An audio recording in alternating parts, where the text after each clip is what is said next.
Hi everyone, this is Allan McKay. Welcome to episode 164. I'm speaking with Justin Leduc. This is part 2 on going viral and unveiling his new piece, which came out earlier this week. Let's dive in.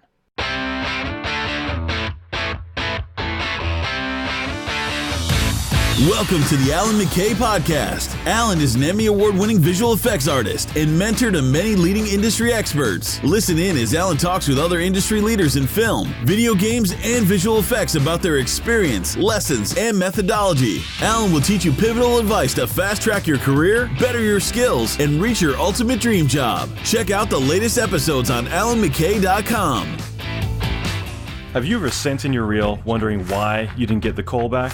Or what was the reason you didn't get the job? Here's the thing. Most of us think you just put your latest work on your reel to some cool music and send it off, and then you get the job. A lot of us aren't aware that the majority of the reels sent to studios are skipped through and sometimes never even watched in the first place. The fact is, everything we were taught about landing a job as an artist is wrong. Over the past 20 years working for studios like Industrial Light and Magic, Ubisoft, Blur Studio, I built hundreds of teams, hired thousands of artists, and reviewed tens of thousands of reels. That's why I decided to write a book from the perspective of somebody that actually does the hiring. Learn the exact formula to captivate and qualify you as the obvious artist for the job, how to build a reel that ranks high on YouTube and attracts studios to you. The best part is with this book, you can get it right now absolutely free. Whether you're in design, games, TV, or film, go over to allanmckay.com/myreel.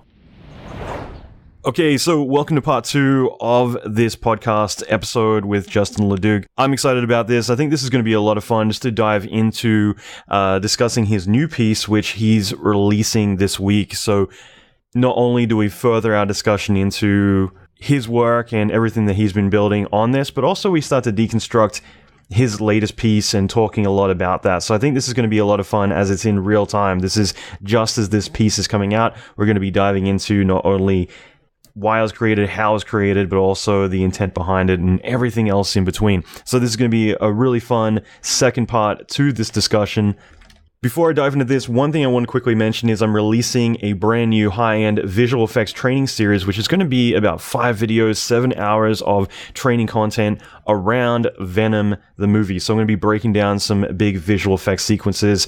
I've got a ridiculous high-end effects course that I'm building that's entirely free for you to get, which we get into using LiDAR scan data. We've got a professionally built model of Venom, animated, rigged, taking out a bunch of dudes. It's going to be a lot of fun. There's going to be so much. This is going to be the biggest training that I've ever created, and you can get this for free very soon, but it will only be available for a short amount of time, and it's exclusively only available for everyone on my Inner Circle email list. So if you're not part of my Inner Circle, you can sign up now for free and get access to this training. Go to allanmckay.com/venom to sign up for that. Lastly, if you want to check out the show notes, go to allanmckay.com/164 and you'll be able to get access to everything there as well. Okay, so that is it.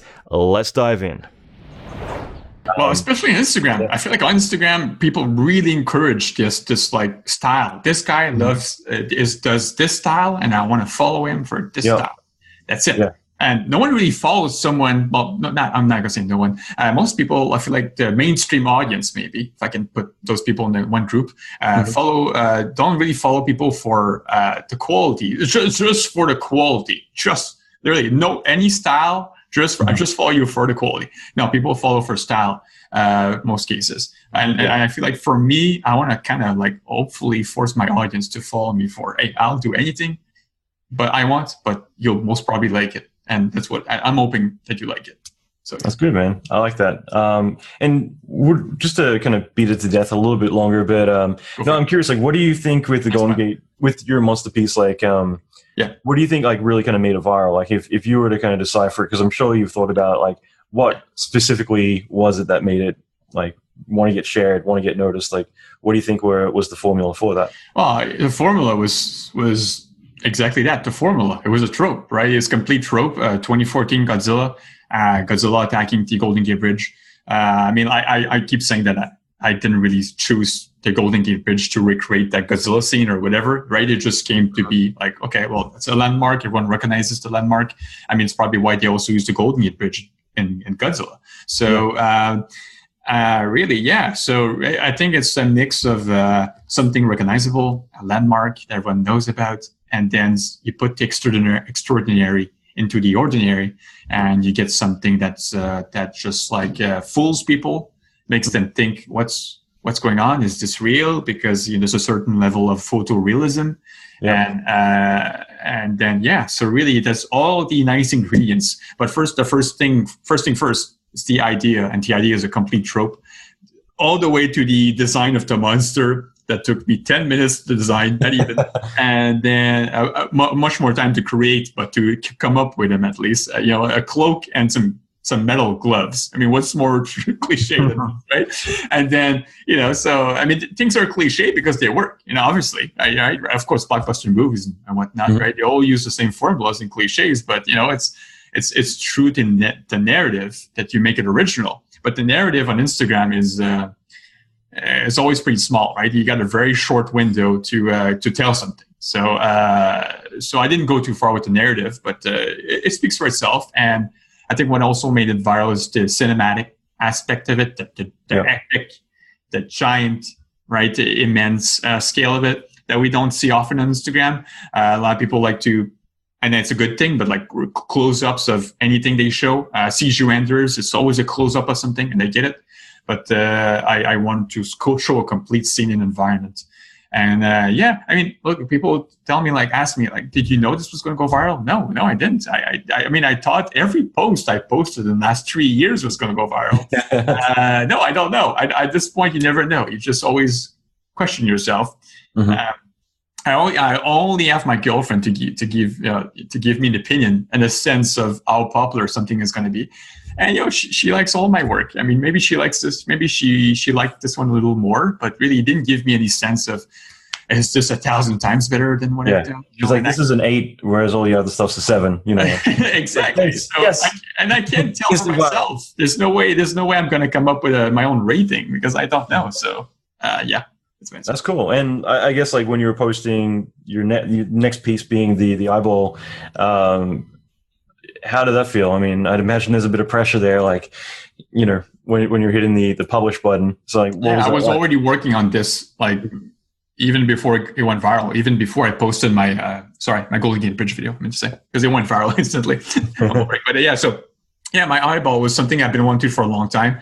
I was usually inspired by an artist on Instagram that had just done a sketch of an eyeball on the street, a very a minimalistic sketch. And I was like, wow, what if I can actually, I have the skills. The execution is simple enough that I can recreate it. I could get a stock footage of a highway, get some fog, stock footage with fog and traffic, and get those eyeballs there, recreate, those eyeballs in 3D. And so stuff that inspires me. I mean, I think the worst question an interviewer can ask is where do you get your ideas from? Because everyone gets their ideas from all around them, right? There's never any specific place. Can you imagine if I said, well, there's this guy on our station. I just does, man. I just go, we all get our ideas from everywhere. And this guy I saw this piece a year or two ago, and I felt on a technical level that I was ready to actually do it in my own way. And just being really inspired, and then I got called out for, I don't want to get into this discussion of the difference between being inspired and ripping off. There's lots of, and I mean, crap load of people have been inspired and also ripped off my Golden Gate Bridge video. And, I'm not giving them any crap. I mean, whatever, we're all there to be inspired by other people. That's kind of the point. But there is a difference between ripping off and being inspired. Anyway, so, but what I considered this to be the eyeball video was inspiration from this artist. And, but again, many people might argue about the difference between ripping off and inspired. Anyway, I'm dragging this on, but that's no, it's fine. I mean, well, I'll just add, Instagram, I'll bookmark a lot of images these days, and, I think it's kind of convenient there, but I guess I stopped keeping a reference drive of stuff years ago because I would move around too much and everything else. But, I remember back in the day, there'd be times where let's say I even would see a photo or even someone's work and the thumbnail, this big. I would see something completely different in the thumbnail. Then I'd look at it and be like, oh, that's, whatever I'm seeing in the thumbnail is giving me this whole different idea. And when I click on it, it's like a chair, but I'm seeing a tsunami or something. So then I'd save like this 50 by 50 image because that is inspiring me, and I'm seeing something completely different in my head to what is actually when in the image. But that's just it. Like you're pulling reference, you're pulling that from everywhere. Like there's people you walk down the street, I'll hang out with guys from Pixar, and like you can't go to lunch without them pulling out their iPhone with like a macro lens, and you take everything in from everywhere you go. It's not absolutely.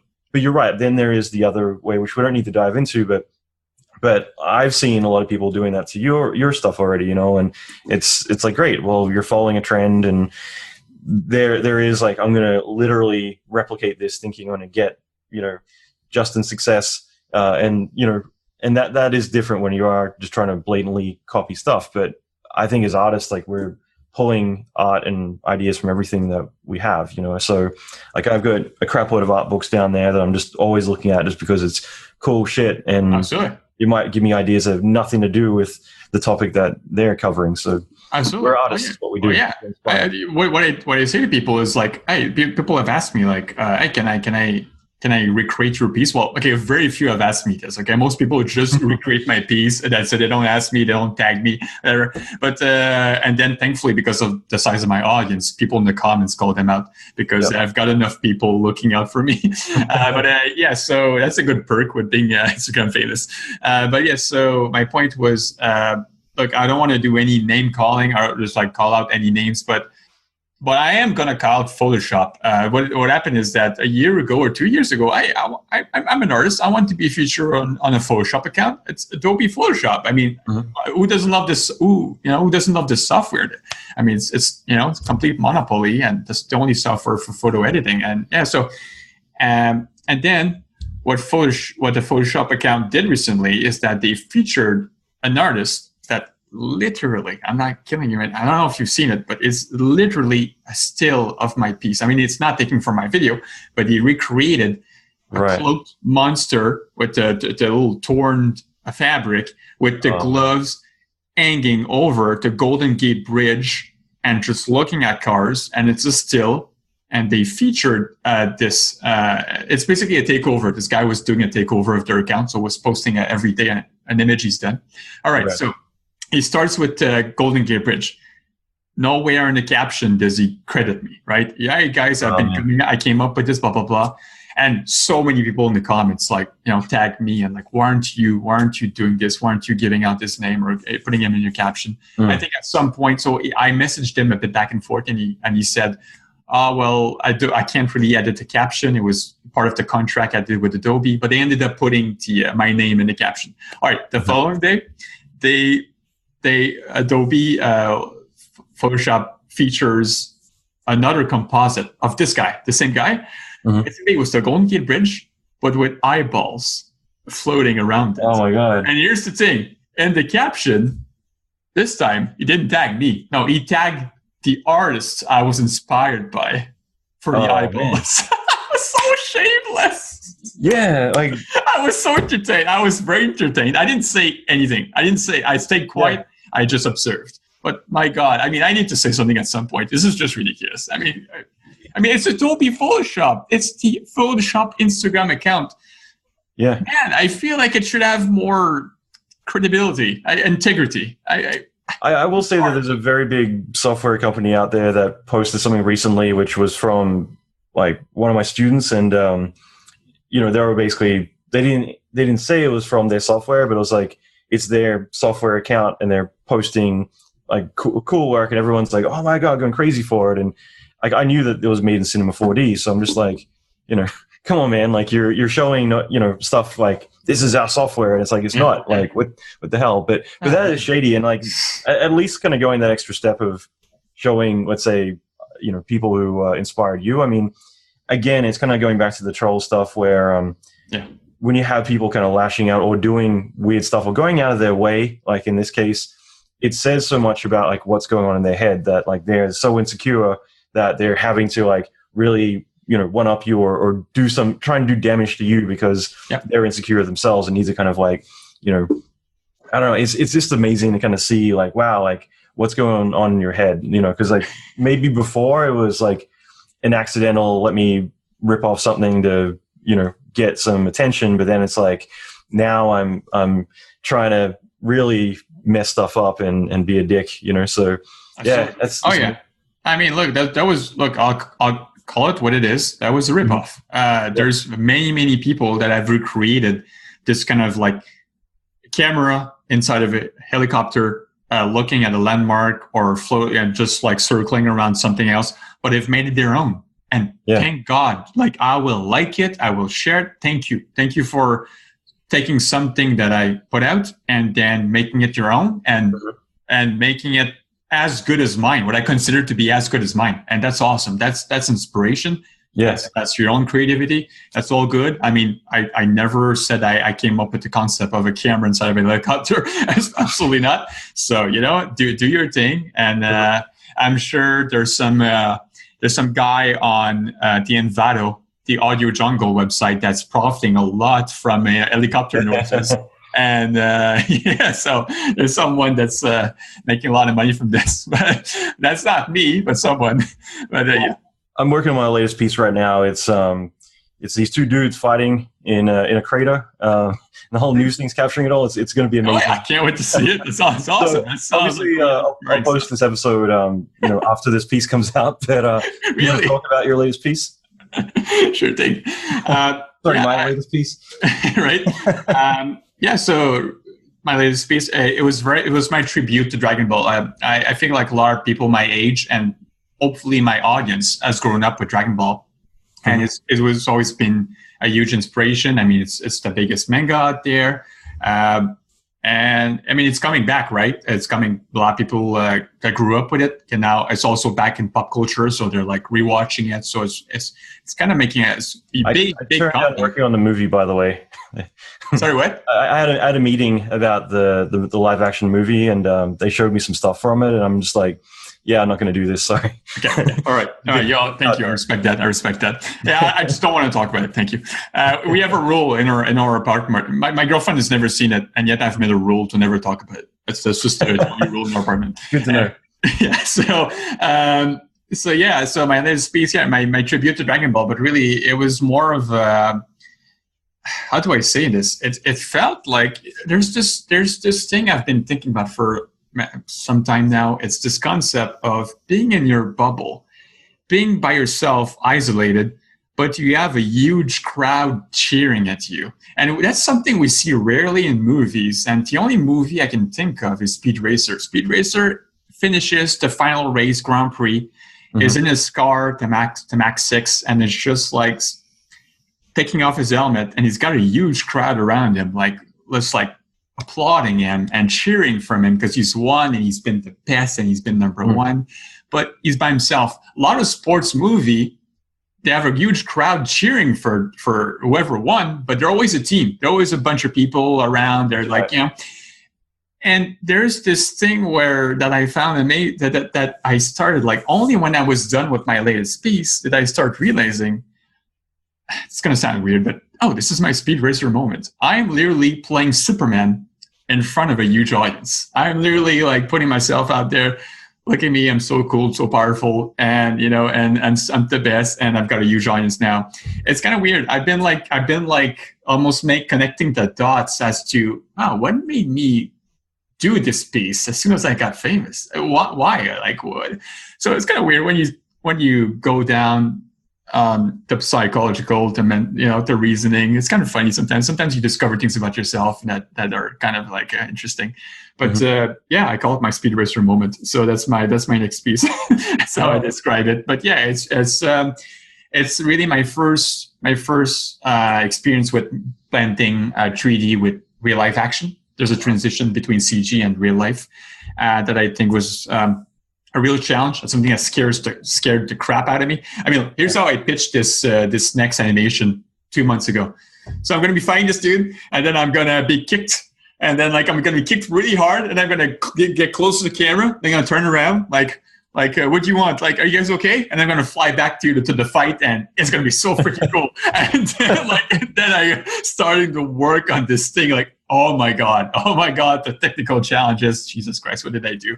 But it's kind of, I like also the fact that I never change. Of course, I'll be changing some stuff while I'm creating, but I like sticking to my original idea because I always find, I don't know, I'm just speaking for myself, that the original idea was always the best. And I'm only changing things there and there, like in the narrative, but very subtle to make things better because you spend so much time on the same thing that you come up with new ways of making things better.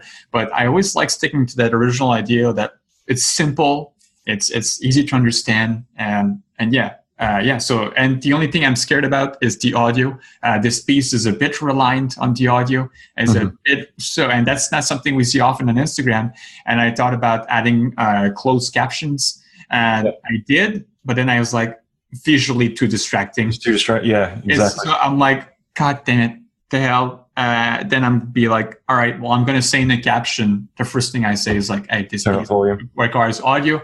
I know there's going to be so many people that watches it without audio. It kills me to think about it, but it's what it is. I think the fact that if you watch it with audio, it makes up for the fact that so many people are going to watch it without.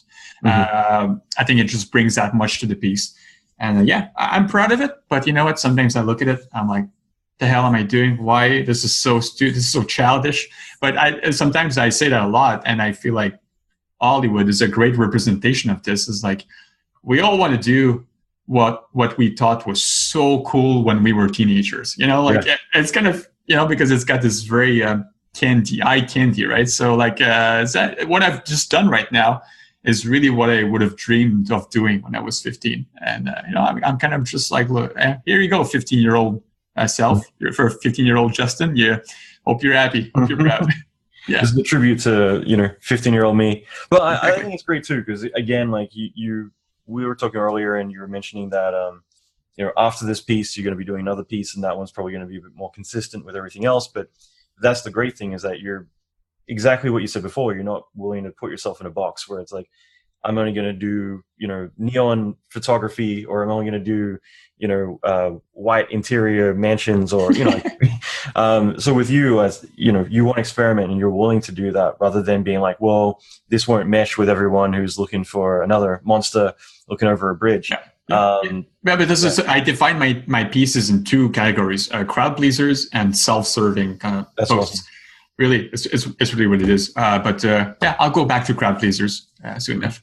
Yeah, that's great. That's really cool. And again, we were talking about this earlier, but like, as you were just saying a moment ago about kind of, I guess, questioning the quality of your work, because I think that there are points where you go numb looking at stuff, and it's tricky. I mean, I do the same thing in feature films when I'm souping, and you're looking at artists' work, and you're not seeing any changes. You're trying to get them to kind of get that next growth, and it's the hardest thing. But like, I know as an artist, I've had that issue where even back when I was like 10, 15, whatever, like the rule of thumb for me was that if I hate my work, then everyone else, like if I show it to them, they'll love it. Like they're like, oh my God, this is great. And if I really love it, then they're like, yeah, it's pretty good. I'll be like, have you seen this tornado? Like, this is so cool. And they're like, yeah, I've seen you do better. But then that fucks with your head. Then you're like, all right, well, I think this is a piece of shit, so therefore it must be good. And then you show it to people, and they're like, that's a piece of shit. And it's like, okay, like now I have no leverage here. I've got no idea what's going on.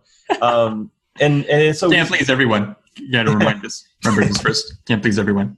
But that's just it. Like, got to trust yourself. First of all, you got to trust yourself. Yeah. It's the most important thing. And then if you don't trust yourself, I mean, it's hard to trust yourself. You can only trust yourself if you've done really good things in the past.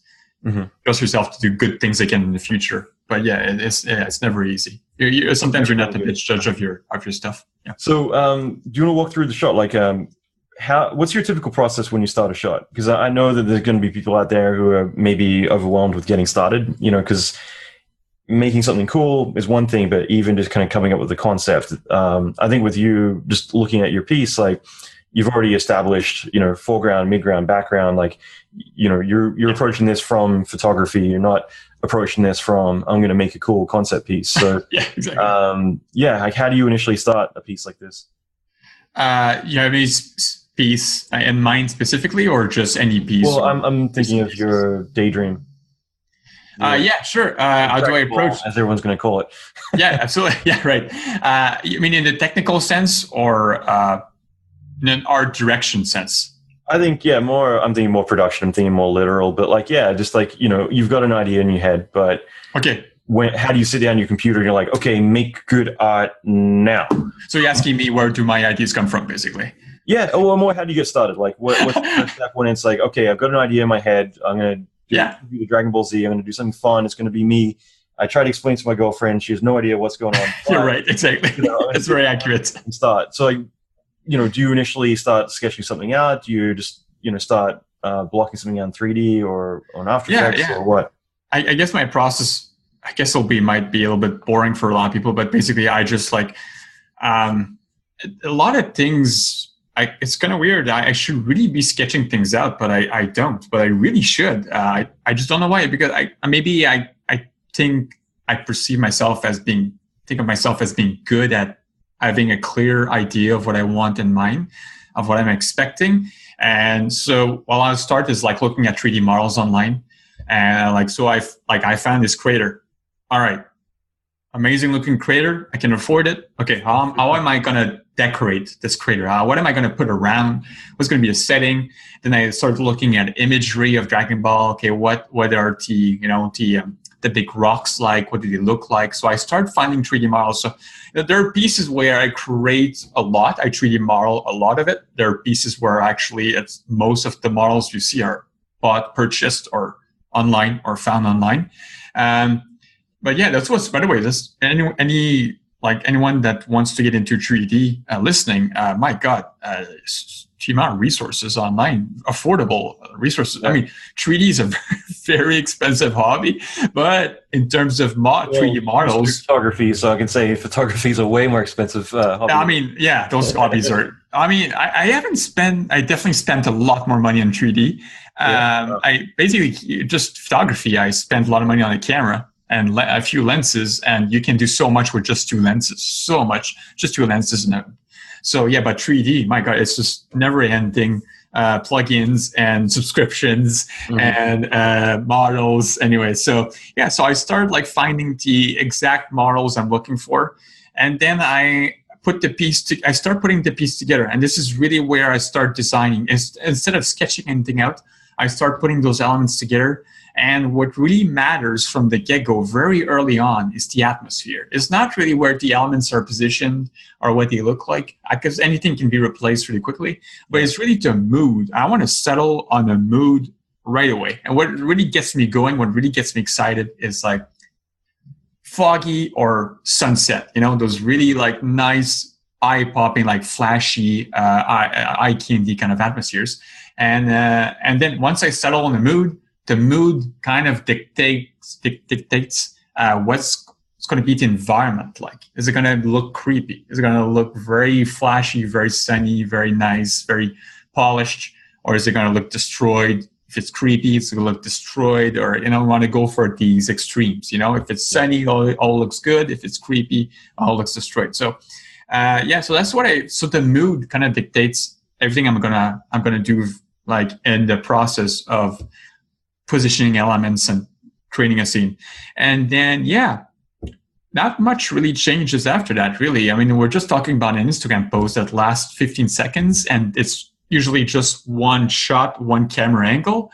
So there's not much of a creative process of trying to have the same scene from different angles or just like, So as soon as the angle is set, all right, I'm going to zoom in, or I'm going to do this with an angle, and it's all is set. So, and then it's kind of nothing too original about my process, nothing too unique, but I should really be sketching things out. I mean, if right now the project I'm doing for the big music group is.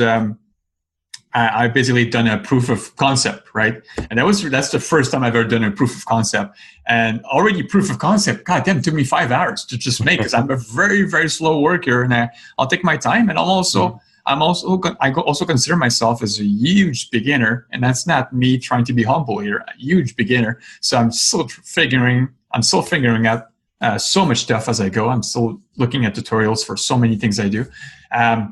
So yeah, it took me 5 hours to do so, and there you go. That's your answer why I don't do drafts or proofs of concept, Right? Because it's a lot of time that I'm wasting on, not wasting, but just missing out on. You just want to get spend into on the actual result. Yeah. Yeah.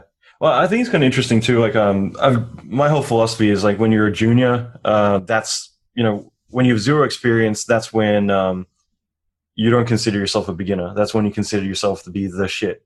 You know what I mean? Right. Like, I know everything, and this is how it's going to be done. Absolutely. You meet George Lucas, and you're telling him like, here's what you should be doing. But as you get more experience, that's when it's not about being humble. I think it's more about that's when you start to realize like, yeah, I want to learn. I'm constantly learning. Even the juniors who aren't talking about how great they are, like the ones who are actually doing their stuff, like you can learn from people who are completely new. I mean, I think that's where you start to like really get more curious and you want to grow and expand. And it's not about thinking that or telling everyone that you know so much. It's more about shutting up and actually absorbing, and yeah. Yep, so as you describe yourself as a beginner, it's like, yeah, I think that you've kind of earned that place where like now you want that growth and you're constantly looking around how to grow. Absolutely. Yeah. I just want to go. It's kind of funny because like sometimes you will feel like you've hit a ceiling, and that's how I felt like a year ago with After Effects. I'm definitely not the best at Photoshop and After Effects. I could be so much better, but there's the point where you feel like you've hit your own ceiling, where you feel like, oh, if I'm going to get better, it's only going to be by 10%. I've been working for 10 years and it's gotten me to 90%. And so I've gotten to this point, but yeah, if I'm going to spend another 10 years getting 10% better. So I'm trying to say, so if I've hit my own personal ceiling with Photoshop and After Effects. So 3D was the next level. And then people look at my work right now and they're like, it feels like, you're the best. You're so legendary and whatever. And it makes you feel like you've hit your own ceiling. Mm-hmm. But what I love about 3D is that the ceiling is so insanely unreachable that I just love the feeling of like, I'm never going to hit it. I'm always going to be hungry for more on the technical level and for ideas and yeah, that's what I love about 3D. So, sorry, I forget what your question was, but I think it's no, that's fine. And yeah, 3D is a filmmaking tool. I think that's so amazing, and like that's one thing. Recently, I was talking with some people, and I think someone messaged me on Instagram, and they're like, "How do I get a job at ILM or whatever it was?" And I'm like, "Well, what are your goals, and how do you think you're going to accomplish them?" Because if you don't reply, then like, great, I'm not going to waste my time like responding in the first place. But two, I'm interested to see like what you actually think it is. And I got a couple of ones which were always like, I want to master Maya inside out, and that's how I'm going to get to ILM. And it's just like, you got to figure out your metrics. And if that's what you think is going to get you, like I've been using Maya since 1.0 and like, I don't know it inside out. I know enough to do what I need to do. And every day, even in Max and everything else, like I'm constantly opening up another Max and trying to figure something out. Like it's not about knowing everything. That's not going to get you the job. It's about being able to do the job right.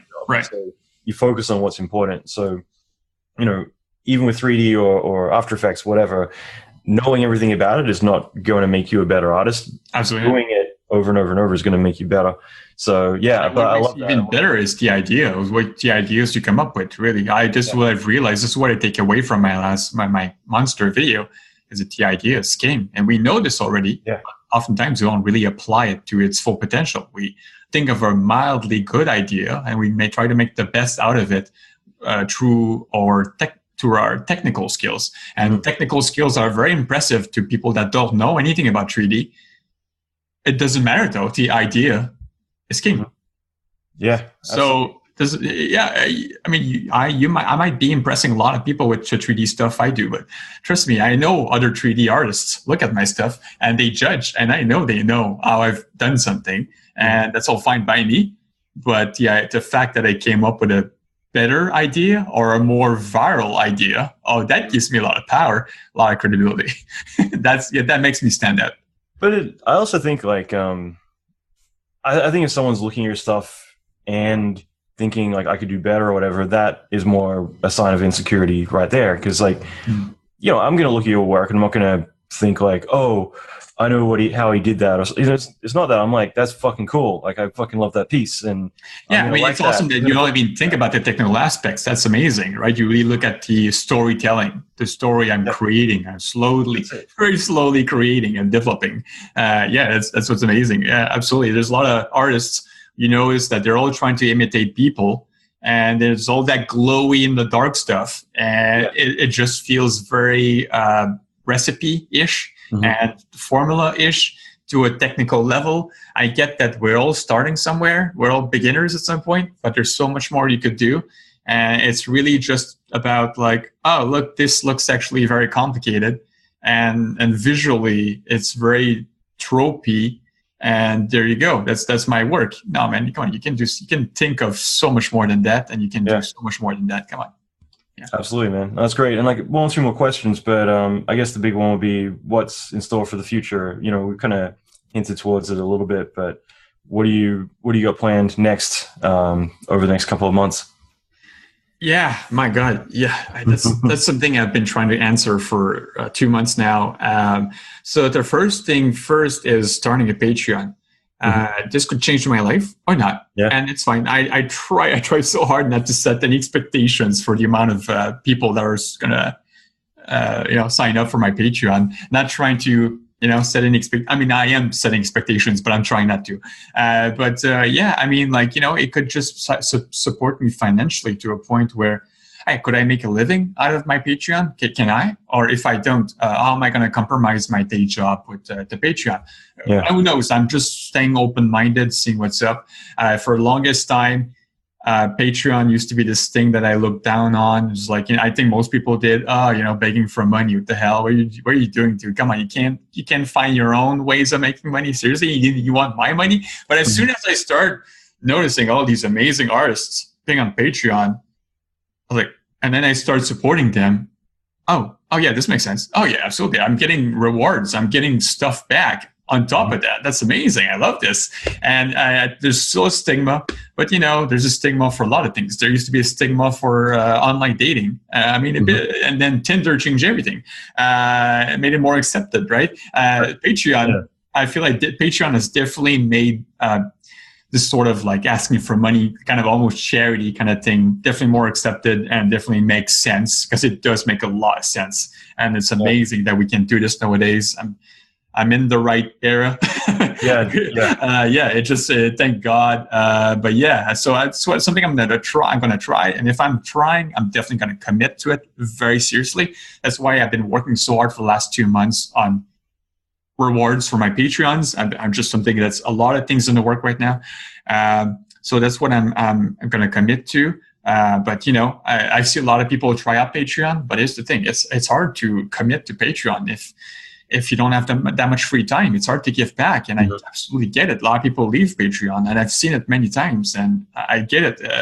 Almost to a point where if you don't make a living out of Patreon, it's almost hard to just even be on the platform and becomes a chore more than commit to it. Yeah. Absolutely, it almost needs to be a full-time job or nothing, or you just don't have a Patreon. I don't know. It's the sense I'm getting right now. But if I can't make a living out of Patreon, then I have a day job, gives me some free time. I can compromise. So yeah, so that's what I'm planning on for the future, the near future at least. But what I'm planning on for at least Instagram is really what's frustrating about jumping on an ambitious idea is that it's keeping you from doing any other amazing idea you have in mind, right? Of course. So I've got all these great ideas in my mind that are just waiting to get done. And I'm just so glad I got done with this one. And I've already gotten started on the next one. This one is going to be, I think, really great. Much, I think, better than the one I've just done. It's a crowd pleaser. It's fun. It's got that Tom Cruise kind of running sprint everyone loves. It's got that really epic, like fun kind of vibe. And there's this really great sense of movement. Anyway, I don't want to spoil it, whatever. But if you want me to spoil it, you can always join in on my Patreon. A lot of people posting work in progress. Shameless plug. Sorry. But, I'll make sure to link to your Patreon and everything else too. Oh, awesome. Appreciate it. Thank you very much. So that's the near future. I'm getting a lot of opportunities. People contacting me. can we send you this stuff, this product, and can you just give it a shout out? We'll send it to you for free. And I'm very grateful for it, but there's enough ads on Instagram. I if anything, I'm going to promote myself. I'm grateful to have the audience to be able to just promote myself and make a living out of it. But I'm in a good position right now. I'm in a good position where I don't feel like my engagement has gone down, and and I know I can get this momentum back that I had. Maybe not as much as my monster video, but I know I can get a good momentum back, and that's what I'm going for. And that's in the near future. There's plenty of. My God, to be honest, I have no idea what the next few months are going to bring me. I have no idea, but I'm excited for it. I'm very stoked for it. Yeah, man. Well, I'll say what we were touching on. I think that this is such an exciting era right now, and I think that most people aren't even thinking of that. Like me coming from film, the process to get let's say if you want to direct a feature film, the process to do that, it's more luck and blowing people to get to a place to just creating all the relationships and following the structure to get to where you want to be. And I think that in this day and age, where we're at right now, you don't need the kiss ass. You don't need to exactly invest so much time into everyone else, not in a healthy way, but literally live to serve other people and hope that when you roll the dice, my time's going to come. Instead, every single day there's people making short films where they're like, all right, well, I'm going to crowdfund my short. I'm going to then put that up on Vimeo, and I'm going to get scouted by whatever studio. I'm going to get Staff Pick of the Week, and it's going to blow up. And so many of my friends have become feature film directors in the last 3 years just because of that leverage right there. Awesome. Let alone Patreon is going to, people who love my work are going to contribute a little bit, but accumulatively, it's going to allow me to have a lifestyle where I can do more of what I'm doing. There's so many opportunities right now where we can go in so many different directions rather than it being the old school way of doing things. These days you can go to Netflix or even just post your work online and get a show made out of that rather than, again, just all the different ways that had very traditional, very monopolized, structures of how things were done. Now is the time where you can go online and you can put it in front of people, and from there, if people like it, they're going to respond to it, and then you can leverage that audience to do whatever you want. Yeah. So I think it's a really fascinating time. I will touch base and say for me, my experience of working in production, working crazy hours, and then I launched a live action course teaching people doing shots from start to finish, shooting it all, going through the whole process. For me, I was partially doing that for myself. I wanted just to go in and create cool stuff. But I found it really interesting that you can go and make a course where enough people are like, hell yeah, I want to know how to do that. Yeah. That it ends up allowing you to make that your lifestyle, where I go and buy, a $50,000 camera, and I go buy, all the equipment I want, and I get to pay a film crew to go and shoot a sequence, and then we go make it. And then I put out the training and people go do it. And again, you can have that freedom where if you want it, now is the time where you can say great, if people love my stuff enough, then, there's, that opportunity there where you can actually be living the thing that you care about the most. You can get paid to go and make the art that you love. Yeah. Absolutely. You couldn't do that even 10 years ago, let alone 20 years ago, No. It was impossible just to get an audience of any size unless you were viral. Even the concept of virality was even rare back then. So what a great time to be alive. I was talking on the podcast with it was episode 104. I had to quickly Google that, but Victor Navone. I'm not sure if you remember this, but it was the Alien song. Came out in 2001, I think. It was I Will Survive soundtrack to it, and there's a green alien kind of doing his thing. But it was just a quick clip.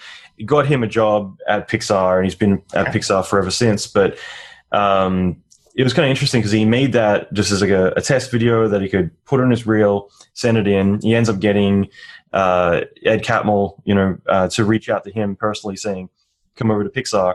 That's awesome. But the interesting thing is then, this is before YouTube or anything. Yeah, and there were a lot of people contacting him saying, we want you to make us a viral video. And back then virality wasn't a thing, let alone purposed virality, which is so interesting now that, you can be very formulaic in what you do. And, manufacture it. Yeah. Which is fascinating. And also I think, again, like you can ride that train with like, trying to do something and instead of doing something that you're passionate about too. So it's I'm sure Absolutely. It's a thin line. But let's be careful here. A lot of people talk about manufacturing viral. That is true, but to a certain degree. I mean, there's a lot of non-manufactured viral content online that goes viral. It's both, really. People think that it's just got to design something to be viral nowadays to be viral. No, very organic things get viral. It's a lot of things a lot of people get wrong. One or two more questions, but like, what advice would you have for people when it comes to, let's say, branding or, again, just like putting more thought into how they can put their work out there, not again, trying to be viral or trying to manufacture it, but more just in terms of branding themselves. And again, like going back to your original work, like the color schemes that you would pick, you obviously kind of created a signature vibe to the work that you put out. Like that in a way is a brand. Like for you, like what advice would you have for other artists who need to build their brand up? In terms of being like someone that creates, a content creator, I would give the advice of, steal other people's ideas to the point where you're good enough to make it your own and pass it as your own.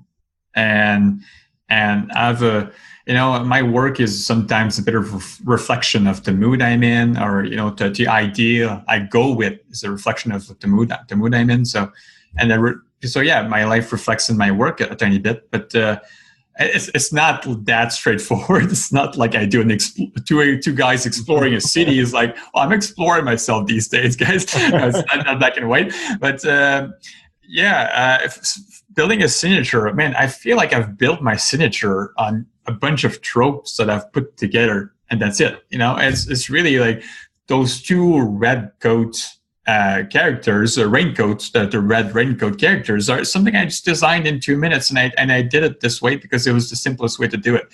And it was this trope of hiding the facial traits or the characteristic of a character is very, very formulatic, very common, because you don't want the viewer to focus on these details. You want to focus on, just environment around them, what they're doing, etc. And it gives them more of a generic look, and in a way that's also custom. Anyway, so I feel like it's something I've built very progressively and very slowly, this look, but I never feel original. That's the thing. The people, when they tell me I'm so creative or original, man, for the longest time, I thought I was the least creative person that I could see in my circle on Instagram, the people I follow, and whether I'm constantly blown away by the amount of creativity I see. But I'm sure other people feel the same, because they're also inspired by other things and other people they see. I mean, at the end of the day, we're all inspired by one another. And that's what's so amazing about a platform of this bubble. It can be ArtStation bubble, it can be Instagram bubble, whatever. But Simon Stallnack, which was a huge inspiration in terms of dystopian worlds. This is someone I look up to, just like crazy. One of my idols. And this is this is the guy that basically just kicked me in the butt to be like, let's try to get this dystopian kind of universe going and what I can do with it. Because at first, there's some posts that I actually deleted from my Instagram that were literally almost like ripoffs, like to the point where you would just have some people with some big VR headsets on their head, and they were just in some grass field, and that's it. And I deleted those posts because, like, my God, come on, I need to take this and then make it my own, right? And I did, and boy, am I glad I did. I mean, it's not, my work right now doesn't feel that distant from Simon Stallnack's, but it's distant enough to the point where I'm slowly building my own identity. And I'm sure Simon did the same thing. Maybe he was inspired, copied, and then got inspired and then made his own thing. I mean, so that's what I would tell to other artists, really, to find your own style, is start copying, but don't do ripoffs. Just be inspired and then find your own style. It's very, I feel like I'm saying something extremely generic, but it's true. It's true. No, there's a great book. I can't remember the author, but steal like an artist, you know, and yeah, exactly. It's exactly that. I mean, again, it's very naive to think that I'm just going to lock myself in a basement and I'll be inspired. You're inspired by everything around you, and that's just exactly it. Like, there's the whole, we've covered this, but there's a very big difference between someone taking a guy in a cloak on a bridge and posting on Photoshop's Instagram account, and you know, someone coming off the original. Yeah, big difference. Yeah, major difference. Most people seem like they don't see the difference. I feel like it's pretty obvious. I don't know, but you know, it's just the thing. I don't know why the concept of. I mean, I guess I'm annoyed by how gray zone-ish being inspired is. I kind of, it's something that is in every medium, right? It can be a book, can be doesn't have to be a movie. It can be anything. I mean, a ripoff is pretty easy to differentiate from something that was inspired, and I just don't understand why people don't see the difference. Anyway, yeah, absolutely. That's great, man. Like, final question would be more to do with what your process is and how do you kind of stay disciplined. So, sorry, not your process, but like in terms of how you stay consistent with your work and how you stay disciplined. So in other words, are you getting up, you've got your full-time job, like you go and you make a living. Yeah. You clearly have a life outside of your work too. So, I mean, how do you find that balance? Like, are you getting up extra early? Are you going to bed really late? How do you stay consistent with your work as well? Yeah, you know, first thing first, I've got a pretty maybe unique kind of schedule. I go to bed maybe at 5 or 6 a.m. and I wake up around 1, 2 p.m. You know, it's kind of weird because I feel like this was only a recent thing, like maybe like last 5 years, because I've been doing this consistently every day for the past 5 years. And it's kind of weird when you start looking back at yourself when you were a teenager. You weren't like that because you used to wake up at 8 to go to school or 7. No, I wasn't like that, but I used to put up with it. I had to put up with it just to, right? Of course, right. Go to school, right? You got obligations. And then I worked in agencies when I was like 24, 25, and I had to wake up at 8. Well, okay, well, I would just put up with it and suffer. In a way, only recently have I realized, oh God, I've always been like this. It's kind of weird because I feel like you sometimes to reach a certain level of success, you gotta really put all of the chances in your favor. You gotta really you gotta be a little crazy. I'm not gonna say a little crazy, but there has to be something that really allows you to have this amount of time, or it's really a matter of time at the end of the day.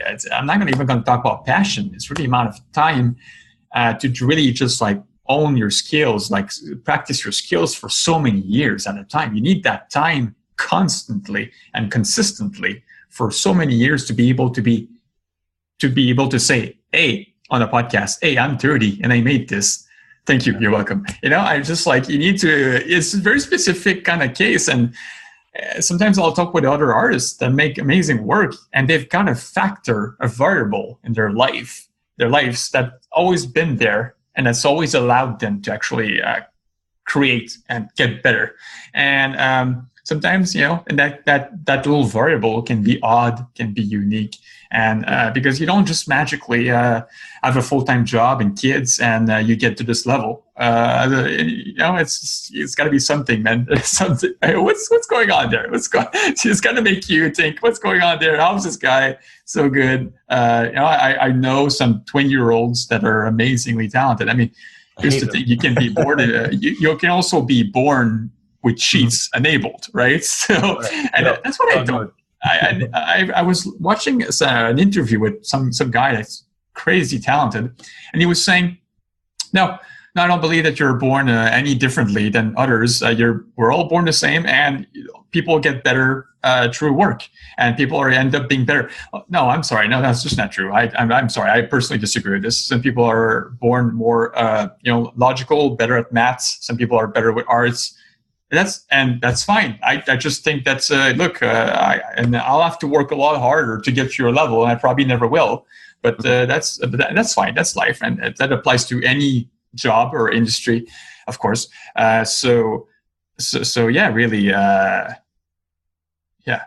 totally forgot the question. I'm sorry. No, dude, It's fine. You're right though. Like, I do think that some people are, going to be born with certain traits. As you say, like, I love that actually, like with certain cheat modes enabled. So, so therefore it's going to be easier. I personally think that anyone can almost accomplish anything, but you're right. Like, something's going to come easier to others than certain people. I do personally think that anybody can acquire skills just by putting in the time, putting in their 10. It's a matter of time at the end of the day. You got to take the time. So, sorry. Yes, I forgot. Sorry. It's the discipline, right? So, discipline. So I think it's just the passion kicking me in the butt, really, just like to just push myself. And I'll take my time. That's the thing also. I'll take my time to create something.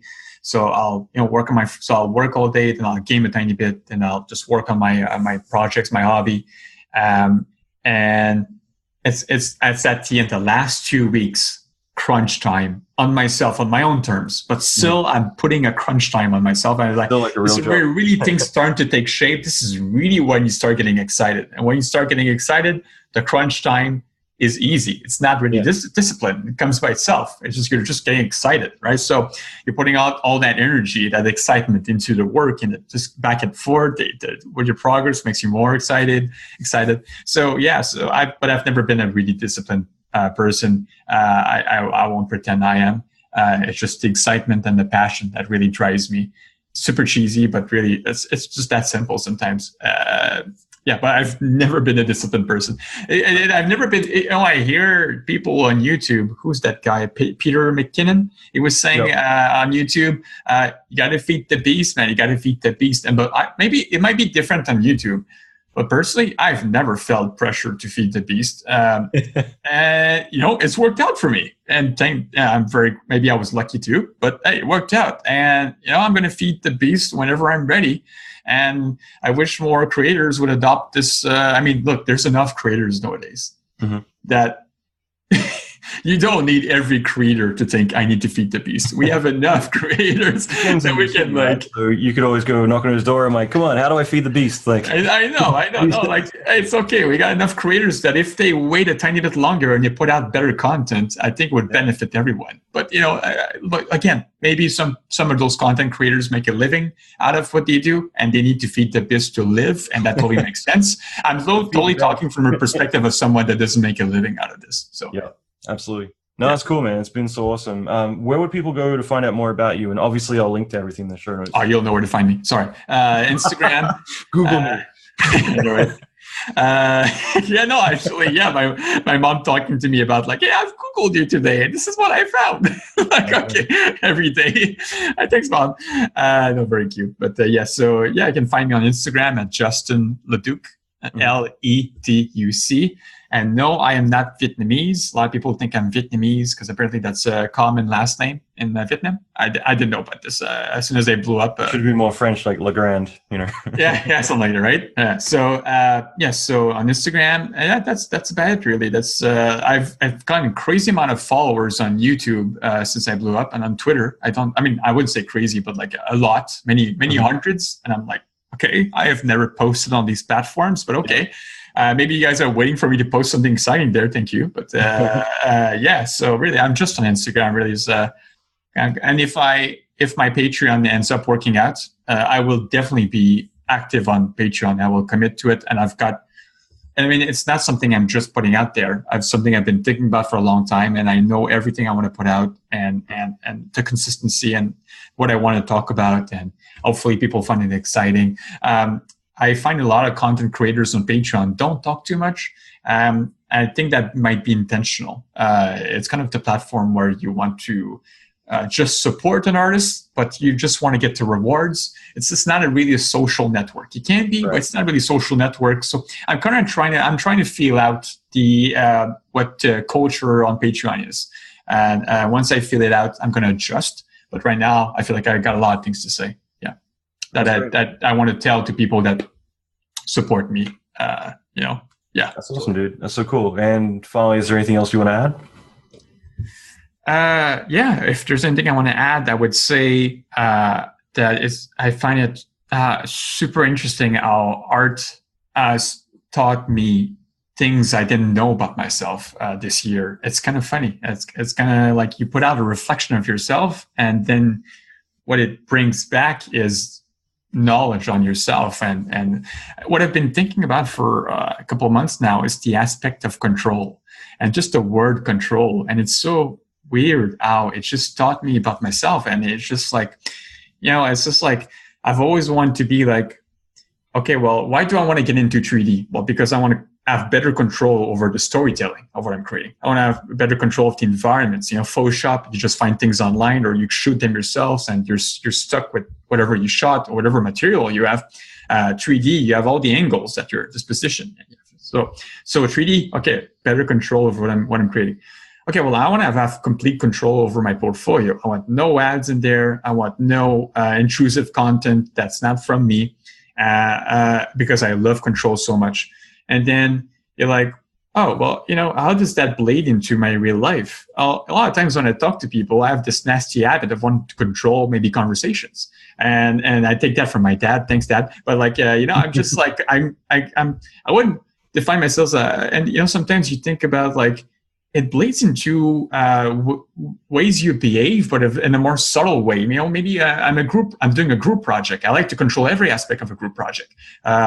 It bleeds into several aspects of your life. And that's something that art has made me realize about myself this year. And it's something I wouldn't define. I don't know what control freak is and how much control you need to have to be a control freak. But I wouldn't consider myself a control freak, but I like having control a lot. And that's what art has taught me this year. And it's funny how it plays out. And I think that was I think more artists should think about the notion of control. And I just think it's an interesting thing to think about and see if it actually or whatever art teaches you about yourself. Just think about it, and you might learn things about yourself and grow as an individual. And I love it. Yeah. Cool, man. Well, again, thanks for taking the time to chat, man. This has been really, really cool. Absolutely. Same. Thank you very much for having me. Really appreciate it. Thank you so much. Okay, I hope you enjoyed this episode. And again, thanks to Justin for taking the time to chat. I had a lot of fun deconstructing a lot of his work and going through this. If you have questions or want to leave a comment or check out the show notes, go to allanmckay.com/164. And at the same time, if you have questions for Justin, I've got links to where you can check out his work as well as his Patreon, everything else in the show notes. So go there and check it out. I'd love to do another episode with Justin sometime. So I think this will be a fun continuation on from where we've covered so far in his journey. Now, in addition to this, if you want to get access to the 7 hours of free high-end visual effects training that I'm working on around Venom, you can get access to this at allanmckay.com/Venom. I'm going to be putting out a fully animated high-end production sequence, which is about 15 seconds, which is a lot for an effects sequence covering a lot of really cool stuff. We're going to have a digital environment, which was LiDAR scanned.